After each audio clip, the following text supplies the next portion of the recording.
الحمدللہ کفا والسلام علی عبادہ الذین اصطفی اما بعد۔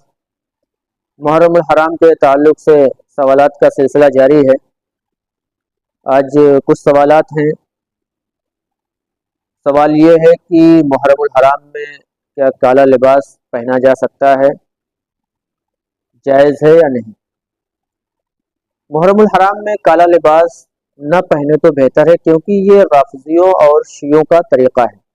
وہ خاص طور سے اپنی مجالس میں، اپنے فنکشن میں، اپنی تقاریر میں کالی پگڑیاں لگا کر جاتے ہیں اور اس کو اہم اور ضروری سمجھتے ہیں۔ اسی سے ریلیٹڈ ایک سوال اور ہے کہ محرم کے علاوہ کالا لباس پہننے کا شرعی حکم کیا ہے؟ تو اس کا جواب یہ ہے کہ محرم کے علاوہ کالے لباس کا پہننا شرعی، اس میں کوئی قباحت نہیں ہے، اس کو پہن سکتے ہیں اور وہ ناجائز بھی نہیں ہے۔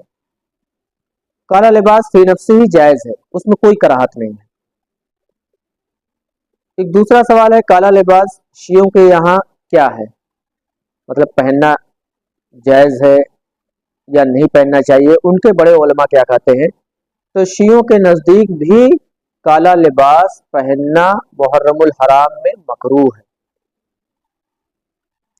اسی طریقے سے ایک دوسرا سوال ہے کہ تعزیہ بنانا، ماتم کرنا کیا جائز ہے، کر سکتے ہیں؟ تو تعزیہ بنانا یہ ایک غیروں کے طریقے کی شکل میں بنائی جاتی ہے، کاغذ کے، پتھر کے، اور اس پہ پھول چڑھائے جاتے ہیں۔ جس طریقے سے ایک کافر مشرک اللہ کو چھوڑ کر ان کے سامنے سر جھکاتا ہے، ان سے مانگتے ہیں، وہ تمام چیزیں اس تعزیہ کے ساتھ کی جا رہی ہے۔ تعزیہ بنانا اور اس کے ساتھ چلنا، اس مجلس میں شریک ہونا، یہ ناجائز اور حرام ہے، شرک ہے۔ ماتم کرنا، ماتم اور نوحہ اسلام کے اندر، شریعت کے اندر جائز نہیں بلکہ حرام قرار دیا گیا ہے۔ اسی طریقے سے ایک سوال ہے، کیا محرم میں 10 محرم الحرام کو کھچڑا، حلیم، بریانی، مٹن پلاؤ، چکن پلاؤ یا اس طریقے کے بہت سارے کھانے ہیں، قورمہ ہے، شیرنی ہے، زردہ ہے، کیا یہ سب کھانے بنا سکتے ہیں؟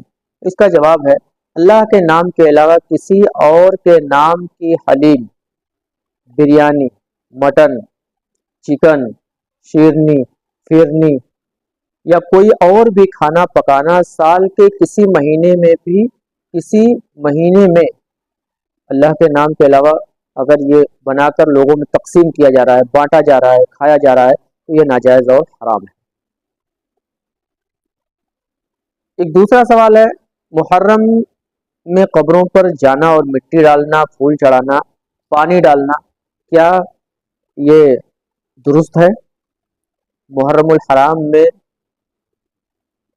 یا کسی بھی مہینے میں آپ قبر پہ جاتے ہیں، مٹی چڑھاتے ہیں، پھول چڑھاتے ہیں، اگربتیاں سلگاتے ہیں، موم بتی لگاتے ہیں، یا اور بہت سارے ایکٹیویٹیز آپ کرتے ہیں وہاں جو نہیں کرنا چاہیے، تو یہ سب چیزیں ناجائز اور حرام ہے، یہ غیروں کا طریقہ ہے، اس سے ہمیں بچنا چاہیے۔ اللہ سے دعا ہے کہ اللہ تبارک و تعالیٰ ان شرک و بدعات سے ہمیں بچائے اور اپنی حفاظت میں رکھے۔